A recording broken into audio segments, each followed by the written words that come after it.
Directeur général pour le groupe LOT, Christophe Negelen.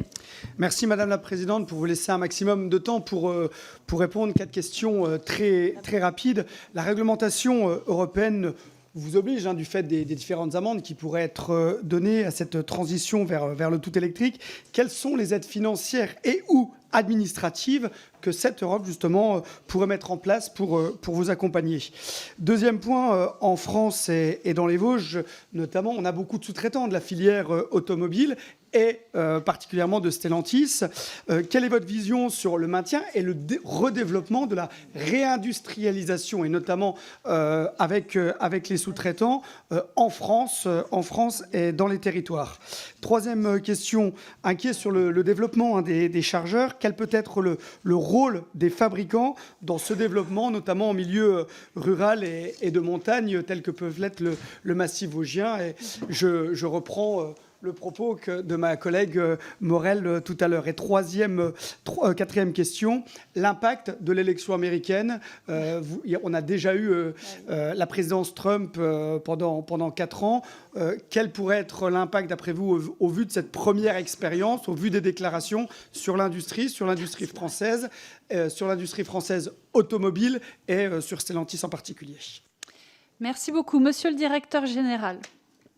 Facile là, pour l'élection de Trump ce matin, mais écoutez, si on a la réponse, on aura une réponse, j'imagine, rapide sur ces sujets. Bon, sur les États-Unis, nous sommes prêts à faire face à toute éventualité, c'est-à-dire que nous couvrons le marché des États-Unis à la fois avec une offre électrique qui va être massive sur l'ensemble des marques qui sont les nôtres, Jeep, Dodge, Chrysler et Ram. On sera massivement potentiellement électrique et également massivement potentiellement hybride. Donc pas de problème pour répondre à l'une ou l'autre des évolutions réglementaires des États-Unis. Évidemment, ça devra être agile, rapide, parce que sinon, on ne va pas le faire. Mais on est capable de s'adapter. Vous savez, dans ce monde-là qui bouge d'un jour à l'autre à peu près toutes les évolutions réglementaires possibles, quels que soient les États d'ailleurs, parce qu'aux États-Unis, ça ne va pas être une politique, mais ça va être X politiques correspondant aux différents États.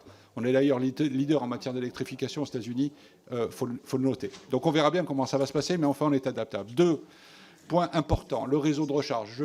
Là, pour le coup, je pense qu'une alliance entre nous, industriels, et vous, je dirais autorité locale, est fondamentale.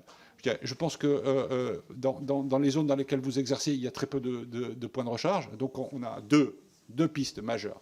Premièrement, que la puissance publique pousse à l'électrification de ces zones, à la fois sur des points de recharge normaux, mais sur des points de recharge à charge rapide, notamment sur les autoroutes qui sont proches de chez vous.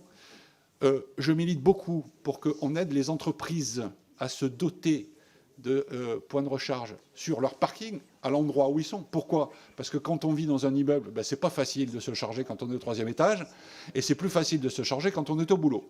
Donc je pense qu'on a un travail à faire avec les entrepreneurs pour être capable de leur proposer des solutions qui, elles-mêmes, permettent à ces mêmes entrepreneurs de dire à leurs salariés, voilà comment on peut régler votre problème de recharge sur notre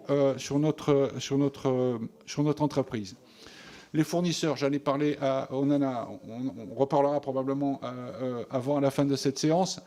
Je vous assure que chacun d'entre eux aujourd'hui est accompagné, soit dans l'amélioration de sa compétitivité, soit dans le changement de son activité pour suivre notre évolution. Il y en a qui vont suivre, il y en a qui ne vont pas suivre. On le sait, vous le savez, vous en entendez tous les jours, et on va essayer de limiter l'impact. Mais nous ne pouvons pas nier l'impact que ça aura sur le tissu industriel fournisseur autour de nous. Je vous remercie, monsieur le directeur général. Pour le groupe GDR, monsieur André Chassaigne.